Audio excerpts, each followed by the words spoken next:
everybody. This is Paola Guthrie from Creating Purpose with Pao. I welcome you all to the Spanglish World Network and H.E.R Network on Single TV, channels 250 and 251. Please remember to download the Single TV app on the respective app stores.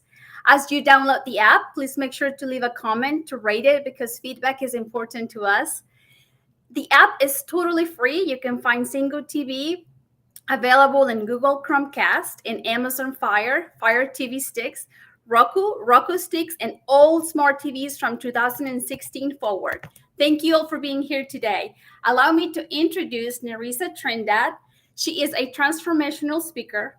She is an international bestseller of 2 books, and she is the founder of Anything is Possible. Welcome to the house, Nerissa. Yay! Hi, Paola. Good to see you. Good to be here with you. Thank you. We're having some technical difficulties, so we're gonna hopefully everything goes smoothly now. So please tell us a little bit about you, so our audience get to know you more. Sure. Well, I think that the technical difficulties was because I'm actually doing this interview with Paola in the US. So we're trying to. No, it's really been great. So hello to everyone. So I am an author, a facilitator based out of Australia. I'm on a US tour, speaking, attending some events, and well, so yay, I can't wait for that as well. So tell me, what else do you want to know? Well, let me tell the audience that you just arrived to the U.S. from Australia. So you were in a 30-hour flight. And then one of my beautiful guests canceled on me last night. And today I was like trying to search who I could interview. So kudos to Nerissa for saying yes. You know, it's like she just arrived and she's willing to navigate through this interview. So I appreciate your time and being here totally with us today. Fine. I think we were meant about 2 weeks' time, but today is better than any day, hey? Yes. So please tell us, let me tell the audience that you are an outstanding speaker who goes and trains leaders and corporations. So in one of your trainings, I was able to observe, and you talked about listening, learning, and leading. So could you tell us a little bit about that? Yeah, sure. In terms of leadership and what I think leadership is, I think a lot of people talk leadership. They think about having a title, or they think about, I need to have in an organization or a big team that I lead and manage. And they think I can't be a leader. And those are kind of the prerequisites that I need. And I think leadership it's none of those. It's not a team. It's not the number of direct reports that you have in an organization. I think for me, what leadership really is how we show up, how we operate, how we communicate, and really have by example. And as you were saying, in terms of what it means to really does come down to those 3 things, which is to listen, to learn, and to. I think when we start to listen, we sometimes listen to when we're listening to respond. So, Pal, I'm listening, but I'm really listening to respond. But I think when it comes to being a good leader, to understand, listening to understand what that person is saying, understand what they might be trying to tell us, even when they don't. Listening to the quietest voice in the room, listening to the person that, and listening to the person that might have a brilliant idea, but really hasn't. We engage that person and bring them into the conversation, and then listen to. And when they do tell us what they're saying, as leaders, we should be willing to look. We get to the stage where we think, and if I think back to my first leadership Paola were a direct report and, a title. And I think about that and I think, well, I had to know everything. I needed to know all the answers.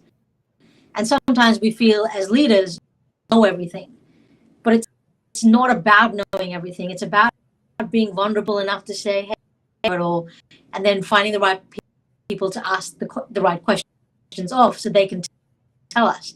Then we need to listen, and then we need to continuously learn and grow so we can adapt into new ways. And when it comes to leading, I think it means leading, like what I was saying about leading when it is uncertain, leading when we can't see the way forward, when we can't take the next step is, even then being willing to lead and being willing to say the things people haven't said and step out into places that haven't been stepped out and forge and build and see the change that we want to do. And when that starts to happen, but it's about feeling the fear and trying step by step, and the more we do it, the better it will get. Thank you. Yes, I totally agree with you. And whenever I was observing this presentation, I was like, it's like, it's true, because we have to learn to listen. I have the privilege now to be a leader in a classroom. And sometimes, your students have a different way to communicate. And that happens with everybody as well. Sometimes we are dealing with something and we cannot express it. So we have to be able to be clever enough to interpret, to the best of our abilities, what they're trying to say.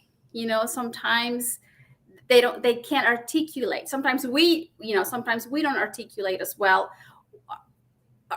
to be able to communicate clearly. So yeah, as leaders, it's like we do have to be able to see beyond what they're trying to say. We have to learn to see beyond the words. And I totally agree with you. If you're choosing to be a leader, it's like you have to learn. As I said, learning is an essential habit that comes with leadership, because things are changing, things are evolving, and we have to learn to adapt and lead with those new changes, as well as learning to lead with the right strategies and tools. So yes. Also, on your presentation, you mentioned to be open, to be open to different perspectives. And I learned so much from that presentation, Nerissa, because I am the type of person that doesn't like to ask. I am willing to get it done myself and not to put you in a spot where I don't want to inconvenience you. But through the presentation, you said you did an exercise. And through the exercise, I realized that people want to know that they're needed.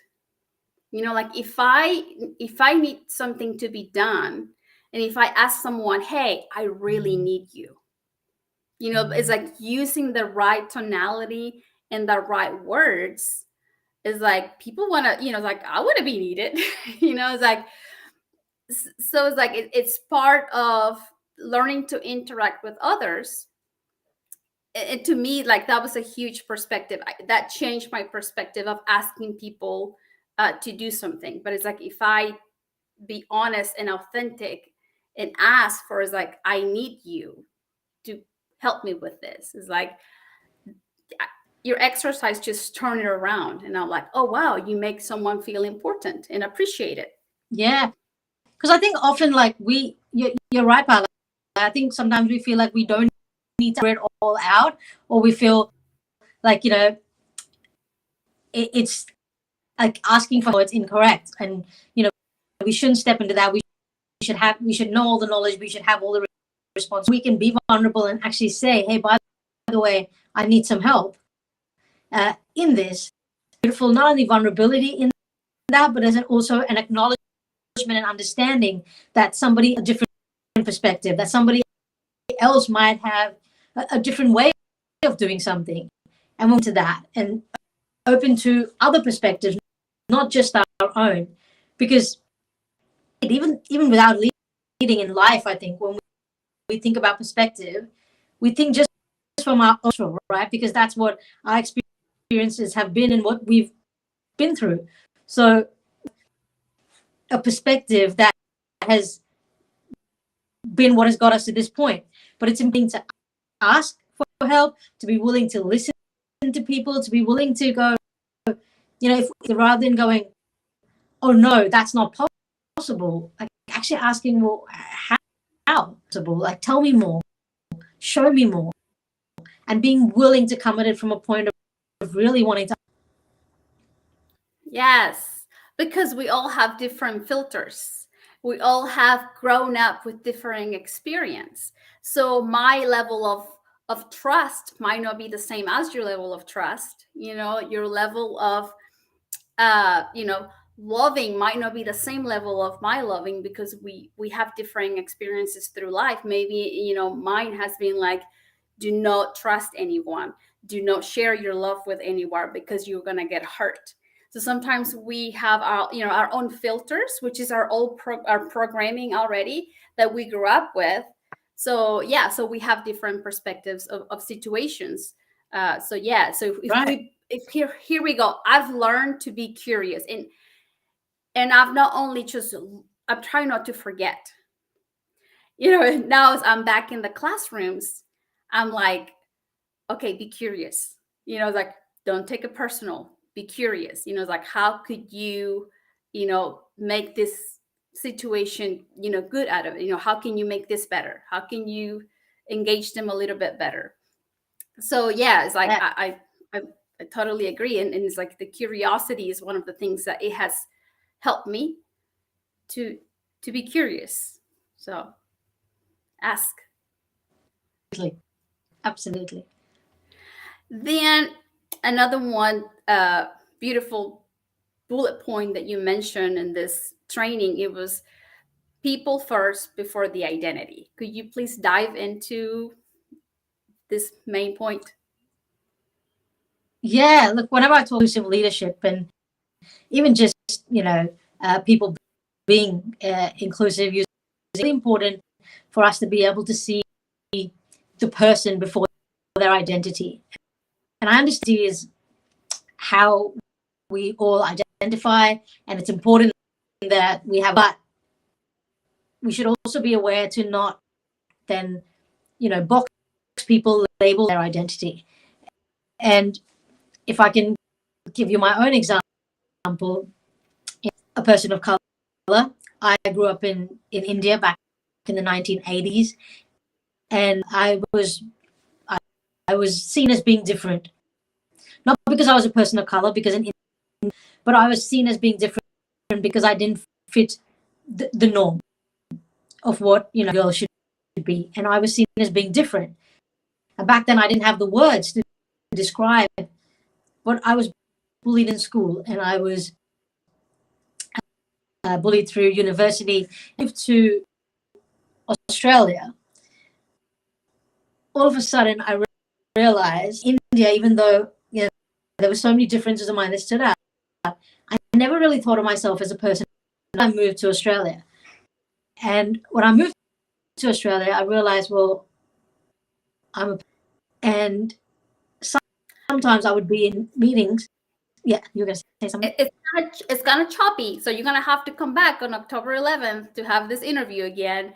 But so let me just clarify with people, our audience, that you are from India, and then from when you moved from India to Australia, then you were aware that now you were a person of color.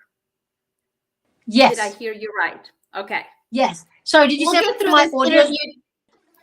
We're gonna get through this interview together. So yes, okay. Yes. Sorry, did you say my audio? Our audience, yes, our audience. Okay. Now, hear me? Can you hear me? Okay. It's a little bit choppy. Like there's you say a sentence and then it chops. So I'm going to be your interpreter. My you're gonna have sincere apologies. I'm in a hotel. It's Wi-Fi in this hotel.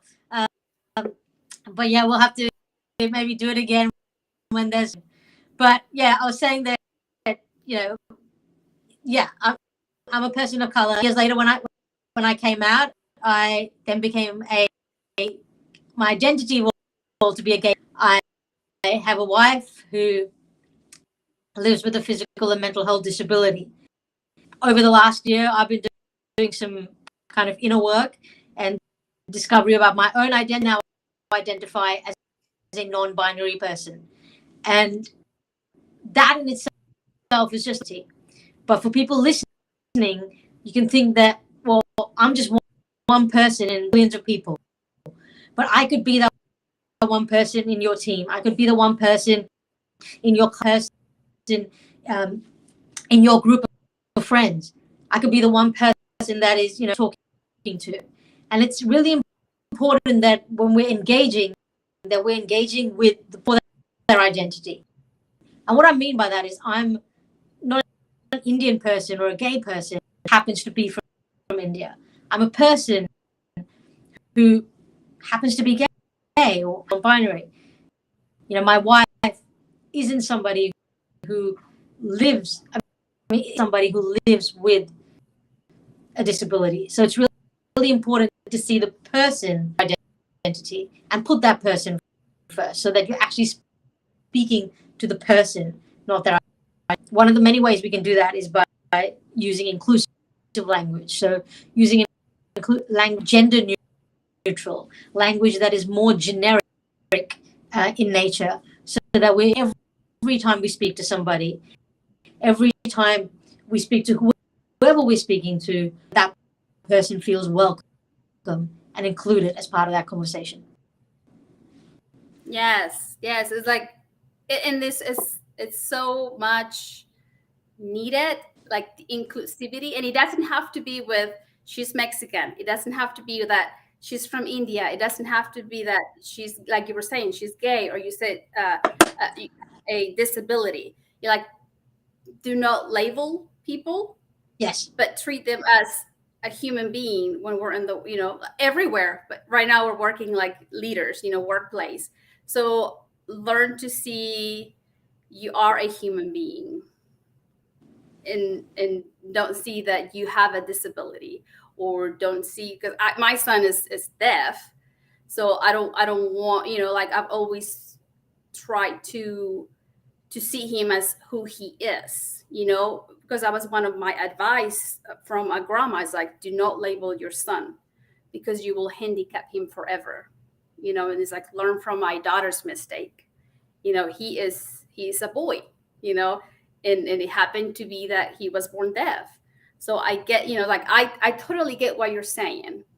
So it's like, learn to see our people by people, like, they are people, we are human beings, and we all want to be treated and respected, right, and included without those labels. I'm sorry. So yes, absolutely. Same thing in my class. And I think it's yeah, you're right. And it, it's about seeing the person. Be important that we acknowledge differences, because sometimes when I was growing up, being different was something that was wrong. Being different was something that was that it didn't fit with society, and everybody had to conform. So growing up, I was different. I looked. I mean, I didn't fit the norm of like a good. So it was maybe the way I dressed, the way I walked, and because of that, because I was seen as, I was bullied. I was bullied in school. I was misunderstood at home, and were not celebrated. But as we're moving forward now, and as we're learning more about people, and we're learning and growing, it's really important that we start to celebrate people together, and then we acknowledge that actually we are stronger. That when we bring that together, our differences actually are our strengths, and they are unique, that make it so much more incredible when we join forces and we bring all that different thought into the equation. You make me think of Simon Sinek. That's what he says. He's like, companies that have diversity, are stronger companies because everybody brings in their point of view. And because there is a diversity, everybody has a differing opinion. And because of it, the company is stronger. And I was amazed though, whenever he shared that is like the strongest companies out there are the ones that have more diversity, because we all bring something to the table. We all have talents. We all have, different backgrounds that we can say, well, where I'm from, this is how things are done, and these are the results. So if we learn, to just be curious, here we go again, just be curious and be like, okay, tell me about India. How can, how could we solve this problem if we were in India? And then if you get different heads together, then we're more likely to develop a better, customer service, or just better quality. Absolutely. of It's yes, it's like new ideas, new creativity, like all comes from an existing idea, or providing a new or different perspective to that. And if we've always done it, like if I keep, think about, many things in my life that a different way to do it, and I've gone, oh wow, that's actually so much better. But that's because we must be open to that. Because if we keep doing what we've done, we're all. But if we want a different result, if we want something new, then we have to change, but also what we're listening to, what we're learning, how we're incorporating different perspectives into that, lead through a lens of curiosity, awareness, understanding, and acceptance in order to get that. Yeah. Yes. Now that you say that, 5 years ago, I had the opportunity to walk into a classroom for the very first time. And now that I am back, is completely different, because I'm walking in with a better mindset. It's like all these trainings, all these neuroscience, trainings we've taken together, is like I walk in the classroom with a totally different mindset of leadership. I'm there to serve, but also is like I let them know, that I am the instructor, I am the leader, but I don't want you guys to follow. I want you guys to be leaders as well. So we're gonna, meet me halfway. That's what I tell them. It's like, because I'm teaching biology, so some of them don't like biology. So it's about that. Meet me halfway. It's like I'll meet you halfway. Tell me, how we can improve. But yeah, I'm using leadership skills in the classroom, and it's much better now after my trainings. And I'm like, oh wow, how it makes a huge difference. And I'm using that, including everybody, give them the opportunity to express. And it's just beautiful. So it's like what we're sharing today, we're sharing it because it works. It's like we're not sharing it just because we learn it and that's it. But it's like it works even in the classroom. That's what I'm like. I'm so excited that I'm testing it now in a classroom, and it works. It's like I'm excited. So, and I really like what you're saying there in a classroom, and really being, willing to see how it goes, and that thing, I don't know all this, meet me halfway. And as you were talking, something in me to think about, like that is so linked to like the importance of the bits of our story that we share as leaders and as individuals, because a lot of them share parts of our story because we think, well, I didn't do well experience, or I failed a bit, or I didn't succeed, therefore I shouldn't share that. Come across as I'm confident and I know everything, and I should only share my success stories. And even in the classroom, when you're teaching kids, you're like, well, I don't want to tell them a time that I didn't right.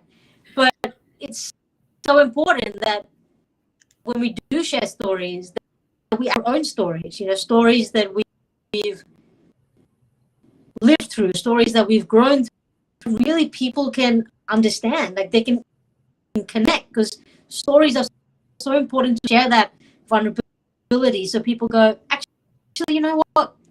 I see myself in your story. I feel as leaders, when we're able to share our stories, it allows us to people to see, well, our journey is not very different from theirs and from mine, or it might be completely different, but I can relate to aspects in yours. And more that we're willing to share stories and share those bits of ourselves and be vulnerable, I think makes us better leaders. Yes, yes. And it's like those, it didn't go the way I wanted to, you know, we were learning. We were learning through the process. And once you figure out the formula of how it works, then, you know, I am like I'm celebrating. That's one of the things you were saying is like learn to celebrate each other. And as a brain health trainer, celebration is a huge thing, Nerissa. But this last week, I had a coaching session, and I was telling my coach, okay, I started a new routine. You know, I'm going to the classrooms now, so I have to get up early. I said, I do wake up early, but I'm not working out. And then she said, okay, well, what do you want to work out? I said, I want to work out because it's good for my body and it's good for my brain. And she's like, okay, so why do you think it's good for your brain? I was like, because it's going to keep me healthy. But she noticed that my question, the way I was answering questions was like, because it has to be that way. And my final answer was like, well, because that's my standards. So she said, do you celebrate after you do that? I was like, no. I said, that's my standards. And she's like, that's the problem. It's like, you're not celebrating those small habits. If you start celebrating every time you work out, then you're teaching, you know, like she was like putting my psychology back on me. It's like, if you learn to celebrate those small habits that you want to keep, then you're teaching your brain to do more of it. So I was like, oh, wow. So that was a big aha moment, because we might have standards, but we're not enjoying our standards because we're not celebrating them every day. So yes. So that's it was true. And trainer said something to me very similar, because you know I've been trying to train for a while. So this week when I trained like every day, and then I met, she asked me like, why do you do it? And I said, like, similar. I said, well, I feel like I feel better physically. It's good for me. And she said, that's the right answer. Because if you're training because you know you want to lose a certain amount of kilos or something, or you're training the right thing to do, then that's not the answer. There has to be a bigger why to why. So it's really interesting that you had that same conversation going, oh, yeah, that's right. Yes. And then guess what? Yesterday, I got up at 4:30. I celebrated myself. I was like, good job, girl. You got up. And then as my routine went, if it's, you know, I was like, okay, good job. You know, like you did it. But it's like truly celebrate ourselves, because I think I don't know if one of your mentors, if you heard one of your mentors that says that life is a celebration.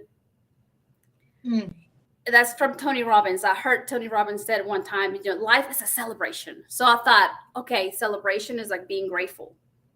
And it is part of it, you know, being grateful. It's part of like being, you know, celebrating life. But now I understand that life is a celebration, because we might celebrate those small moments, those small habits that we practice every day.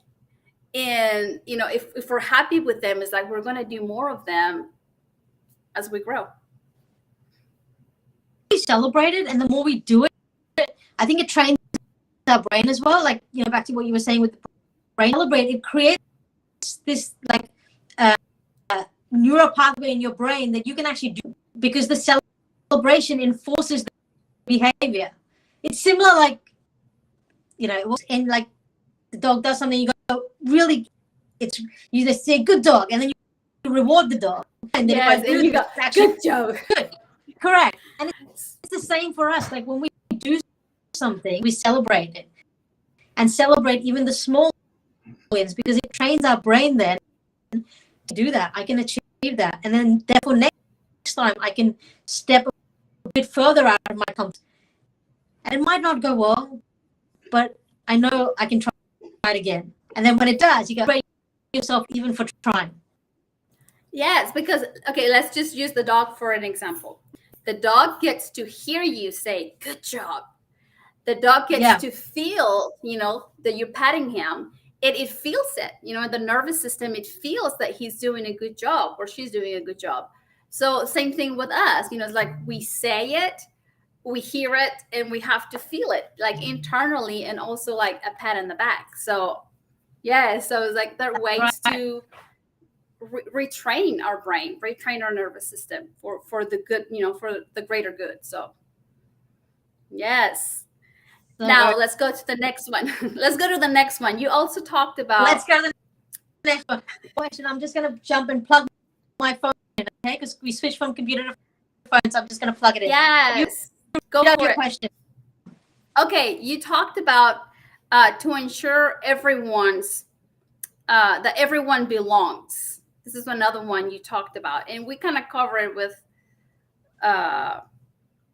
making everybody feel like they're needed. So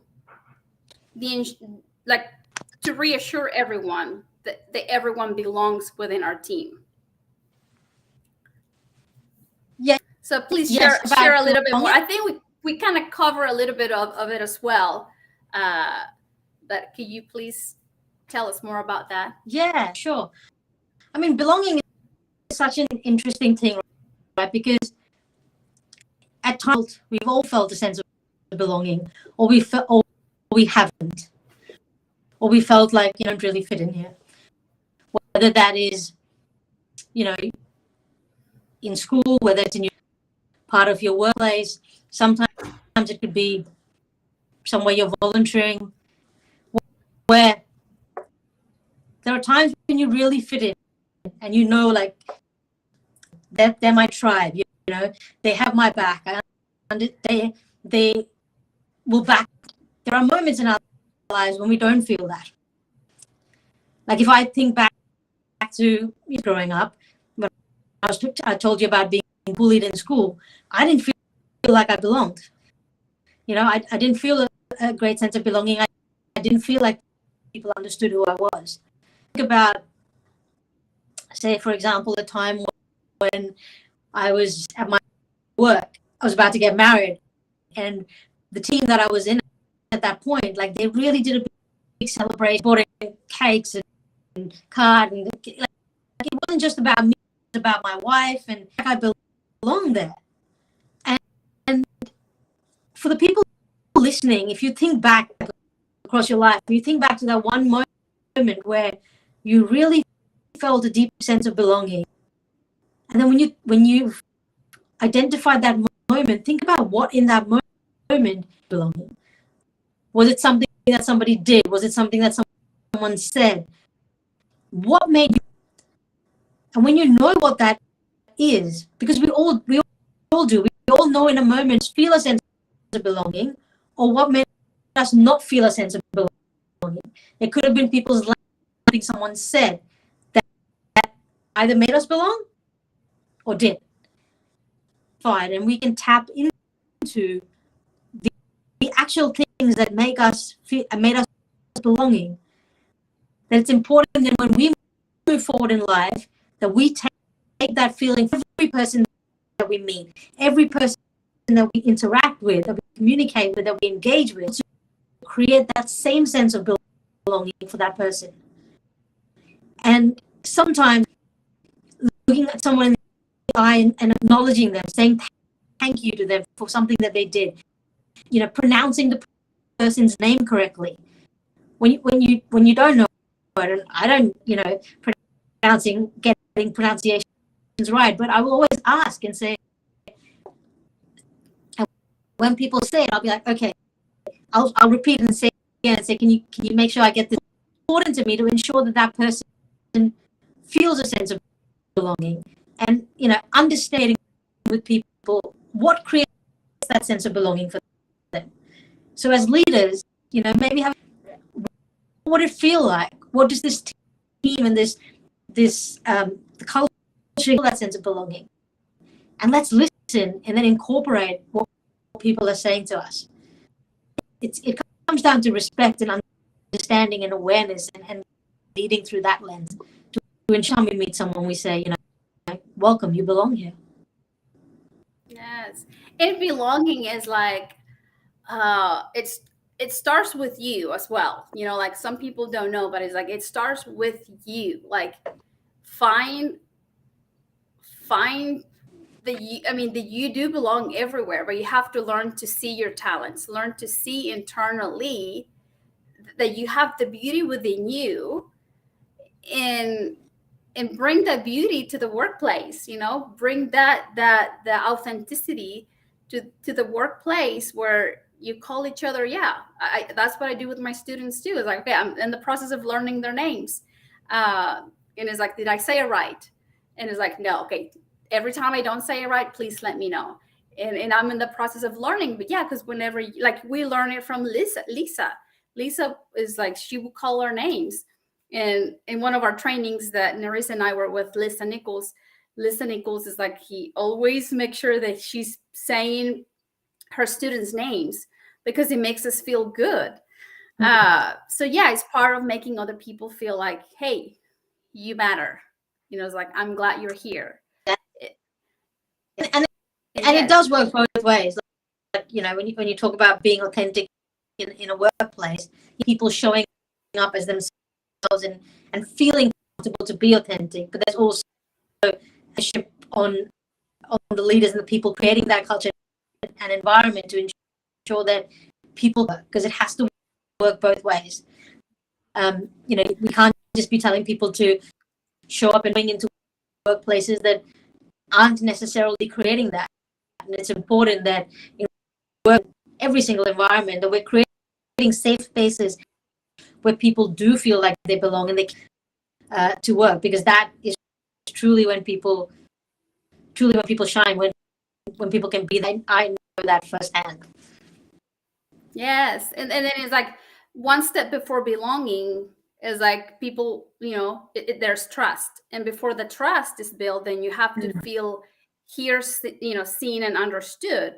And then once you know that you're being seen, heard, and understood, then you begin to trust.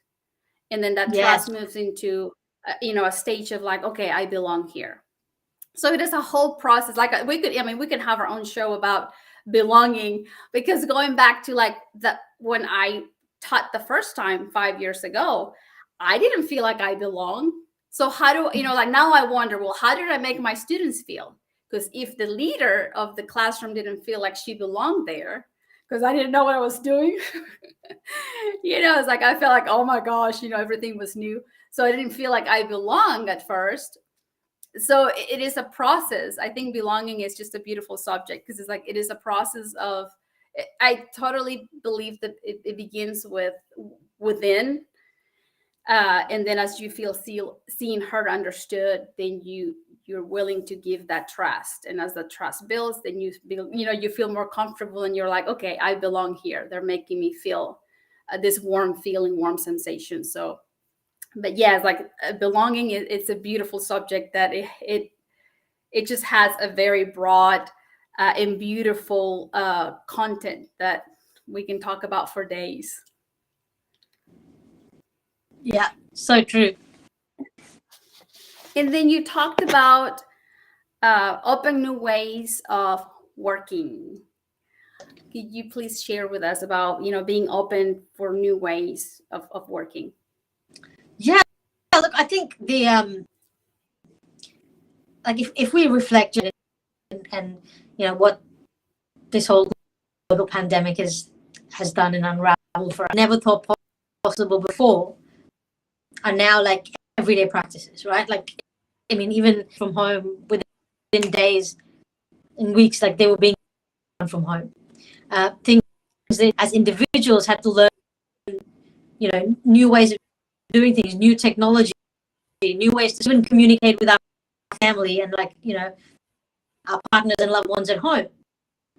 And should take out from that is the fact that we're able to learn these new things. Learning it is because we were put into that environment where we were forced to do it. those kind of environments. We go back to doing things the way we've always done it. But rather, if we can take anything that we've learned out of the last 2 years in terms of a shift, move the way that we learn, and take that learning and growth into everything that we do, be new ideas, new ways of working within teams, within organizations, within school, teachers, with kids. If we bring that sense into everything that we do, completely shift the way forward. Because so many times we go, okay, well, I'm not going to do that because we've always done it this way. I'm not going to try that this way. This is how we do it here, right? Like so many times I hear that, and always done it this way, then we're always going to get the result that we've got. If we want a new outcome, if we want to create something that's different, then we have to be something different, to say something different, to ask new questions, and we have to be willing to do things that we've done before. We have to be willing to be open to new ideas, new views on the way to approach things in order for you to learn and to grow. Yeah, innovation, right? Like innovation moves us forward. And change, this is a silly thing. Change is always happening. Change is always happening. It's constant. And the nature of humans is like we want everything to stay the same because that makes us feel safe. And then new things is like it's stretching our brain, stretching new ways, and scary because we don't know the outcome. So yes, it's like I totally agree with you because I've been there. I've been one of those that whenever they have said, okay, we have a new system in place, we have a new way of doing things, and like I remember being like scared because I just don't know. But yeah, it's like having that attitude that is like, okay, curiosity again. It's like, okay, well, how can I make it better? How can I make it better? How can we improve in this area? And be willing to have the growth mindset to say, okay, I'm willing to try it out and see what happens because innovation. So now tell us about you. You just you're here in the U.S. for how long, or like what is your what are your plans? For about a month. So what I do in Australia, so I'm a keynote speaker, present. Yeah, I'm in the US to attend some events. I'm attending a speakers mastermind. I'll be attending an event later. I've got a couple of keynotes to do while I'm traveling a bit. I'm currently in Orlando getting my body clock reset US time, which is about 14 hours or 17 hours earlier time. So yeah, working that out and getting ready for the month. Absolutely incredible. So can't wait for it. I can't wait to meet you event on the 8th of October, which is going to be amazing. I can't wait to share stage with you. Yes, we're going to be sharing a stage in Dallas October 8th. So that's going to be awesome. It'll be the first time I'll be meeting Nerissa in person. So yes, I can't wait. So if you're from Dallas area, come and see us. We're going to post in social media where we're going to be speaking at. It's going to be 3 speakers. And, we're going to talk about positive psychology, your core psychology. Yes. I was talking to one of my classrooms, one of my students in my classroom, and he raised his hand and he said, now tell me more about identity. I was sharing with him in a strategy. And I said, well, tell me a label or a nickname that was given to a person. And he said, chicken. I said, okay, chicken. I said, was that a good label or a bad label? He said, well, it was a bad label. I said, okay. Was it like made it feel weak? And he said, yes. Okay, so the way you change your identity, I said, is like you're no longer labeled by chicken anymore. Like that's no you anymore. Now you are a strong, person, wise, smart. And he's like, oh, it's like it's just strategies. So I'm glad you mentioned Yeah, that. Yes, changing the narrative. we're gonna yes, changing the narrative, changing the story. So yeah, I can't wait.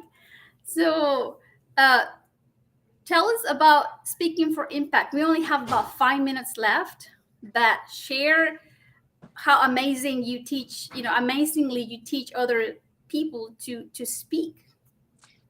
Oh, thank you. Yeah, look, the the reason is because when you meet me today, like I'm sitting here and chatting, and Paola's like, you're a speaker now, and people think, well, I was like just born this way, like this is a talent that I had, but it isn't.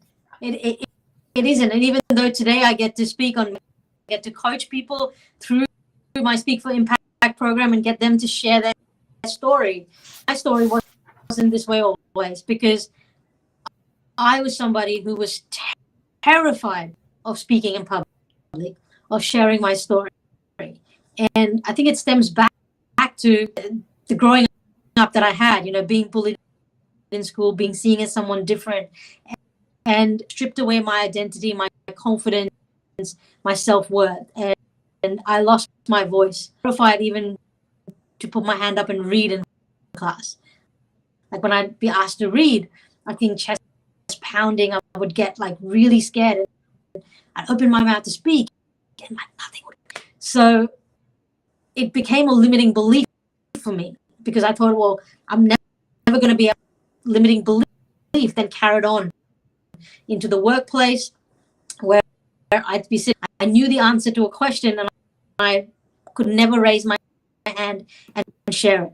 I would see people, go up and speak on stage and deliver messages, and I'd be like, how do they drop and do that?